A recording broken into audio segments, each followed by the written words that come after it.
Happy Saturday, everyone, and happy Valentine's Day. It is February 14th, 2026. Happy Valentine's Day, Emily. I am so ready for some chocolate and chill time today. That sounds perfect, Lisa. Any big plans, or are you treating yourself this year? Definitely treating myself. I was thinking of a quick trip to the beach, but honestly, just staying in is a mood too. A beach trip would be lovely. Speaking of beaches, our first story today is about a massive change coming to Waikiki and its famous shoreline. Oh, is it finally getting that makeover we've been waiting for, or are they just adding more hotels? It is actually a restoration project. We will also talk about Amazon's latest space milestone and a new creative era for Bottega Veneta. Busy day! I'm excited to hear about the fashion part especially. I need some style inspo. Before we dive in, here's our keyword quiz. Today's word is essence. Can you guess what it means? Essence. Sounds like something that's the core of everything. Or maybe a perfume? I'll be thinking about it. Let's start with our first story. Waikiki Beach's Kuhio Beach Park is finally getting a $1 million restoration. No way! Finally? I've heard the grass there has been looking pretty rough. Is it really that in need of repair? It is. Heavy foot traffic and salt air have been destroying the natural grass for years. It was basically dirt. That makes sense. It's hard to maintain that paradise look with so many people. So did the city finally find the money in the budget? Actually, it's quite interesting. The funds came from a $1 million donation from Hilton. A donation from Hilton? That's generous. But wait, knowing big corporations, there's a catch, isn't there? Exactly. You are sharp today, Lisa. It was a condition for the approval of Hilton's new 36-story tower project. Ah, so it's a deal. You give me a park fix, I let you build a massive tower. Typical. That is essentially how it worked. It's a common tactic in Hawaii for developers to fund public amenities in exchange for permits. I mean, if the park gets fixed, it's a win for us. But what exactly are they doing with a whole $1 million? They're fixing the broken irrigation systems, which is crucial, and surprisingly, replacing the natural grass with artificial turf. Wait, artificial turf? Like plastic grass right next to the ocean? Yes, AstroTurf. That feels a bit weird. Won't it get super hot in the sun? And doesn't it feel fake? It does feel different, but natural grass just can't survive the millions of people walking on it every year. The city says this is the only way to keep it green. True. I guess staying green all year is better than a literal dust bowl. And hey, no mud when it rains. That is a good point. Plus, it's much easier to clean and maintain. I suppose so. As long as it doesn't smell like melting plastic in July, I'm okay with it. Hopefully not. They're also adding safety ambassadors to the park to keep things calm and helpful for visitors. Safety ambassadors? That's a great touch. Waikiki can get a bit wild at night sometimes, especially on weekends. Exactly. Having someone there to give directions or just keep an eye on things makes a big difference for families. So we get a green park and better security? Okay, maybe the Hilton Tower deal wasn't so bad after all. It seems like a fair trade-off this time. Let's see how the artificial grass holds up. Only time will tell. Moving on to our second story, let's look up from the beach to the stars. Amazon just passed a major milestone in space.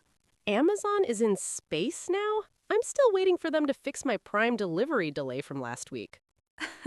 Well, this is even bigger than deliveries. Europe's Ariane 6 rocket successfully launched 32 satellites for Amazon. 32 satellites? That sounds like a lot. What are they building up there? A giant space warehouse? No, it is for Project Kuiper, their low Earth orbit satellite constellation to provide high-speed internet globally. Oh, so they are going head-to-head with Starlink. Musk must be watching this closely. Definitely. But Amazon is the underdog here. Elon's Starlink already has over 9,000 satellites in orbit. 9,000?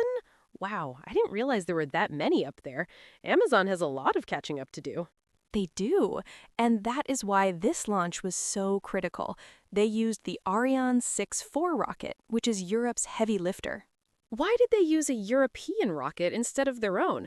Doesn't Jeff Bezos have Blue Origin? That is the ironic part. Blue Origin's rockets weren't ready, and other launchers were fully booked. Amazon's satellite program badly needed a ride. So Ariane 6 was like the space Uber that finally showed up when no one else would? Precisely. This was a huge win for Arianespace. It proves their new rocket works perfectly. That's good for Europe, too. Space competition is getting intense. It is. Amazon has booked 18 missions with Arianespace. That is a massive contract. 18 missions? That is a lot of space travel. Are they going to launch 3,000 satellites eventually? Their plan is actually for more than 3,200 satellites. They have over 100 launches booked across different companies, including SpaceX. Wait, they're paying SpaceX, their competitor, to launch their satellites? Yes, business is business. They need to get them up there fast to meet their FCC deadlines. That's insane. Well, I just hope all this competition makes my internet bill cheaper. We can always hope. More competition usually means better service and lower prices for us down here. True. Maybe one day I'll be streaming movies in the middle of the Sahara Desert thanks to Amazon. Or checking your emails on top of Mount Everest. The connectivity potential is endless. That would be epic. Finally, our third topic today brings us back to Earth and into the world of luxury fashion. Bottega Veneta is entering a new chapter. Now we're talking. I've been seeing their woven bags everywhere on social media lately. They're iconic. That woven style is called intrecciato, and it's the brand's absolute signature. It defines them. I love it. It just looks so sophisticated and understated. So what's new? Did they get a new designer?